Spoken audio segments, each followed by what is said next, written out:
आपल्यापैकी अनेकांना इंग्रजी बोलताना भीती वाटते का? कारण आपण शब्दांमध्ये अडखळतो, व्होकॅब्युलरी कमी असते आणि आपल्या मनात सतत विचार येतो की मी चुकीचं बोललो तर लोक काय म्हणतील.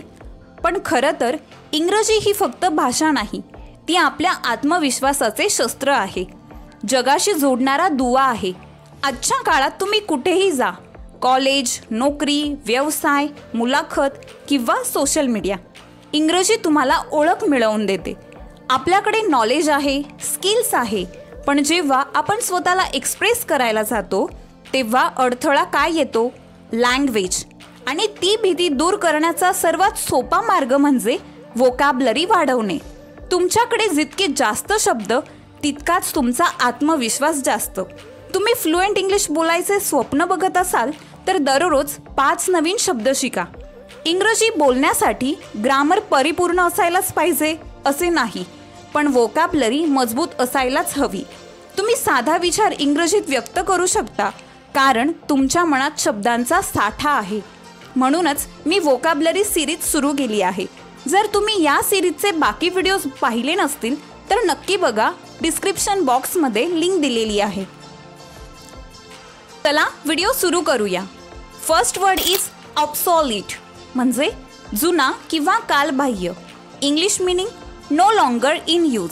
For example, this phone model is obsolete, म्हणजे हा फोन मॉडेल आता कालबाह्य झाला आहे. नेक्स्ट वर्ड इज रिलेंटलेस, म्हणजे कधीही हार न मानणारा. English meaning never giving up. For example, he is relentless in his efforts, म्हणजे तो आपल्या प्रयत्नात हार न मानणारा आहे.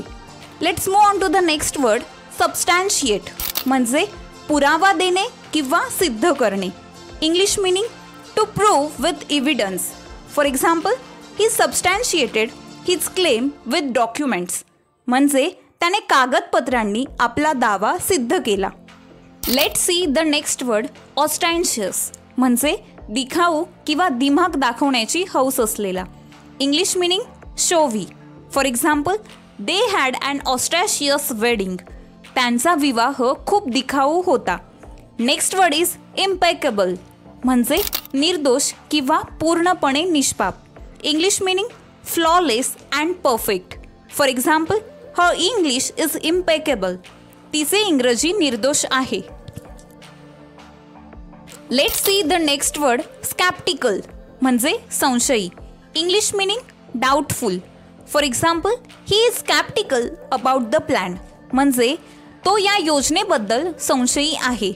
नेक्स्ट वर्ड इज रिपरकेशन्स, म्हणजे परिणाम किंवा उलट परिणाम. English meaning negative consequence. For example, the repercussions of pollution is dangerous, म्हणजे प्रदूषणाचा परिणाम धोकादायक आहे.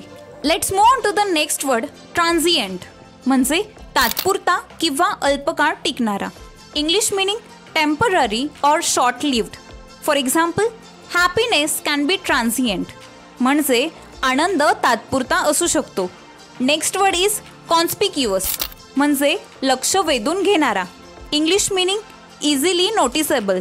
For example, her red dress was conspicuous, म्हणजे तिचा लाल ड्रेस लक्ष वेधून घेत होता.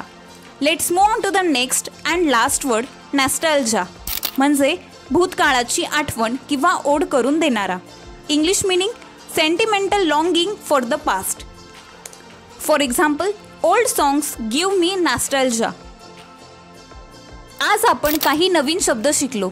हे शब्द फक्त लिहून ठेवू नका, तर रोजच्या बोलण्यात वापरा, कारण शब्दांचा उपयोग केल्यावरच ते आपले होतात.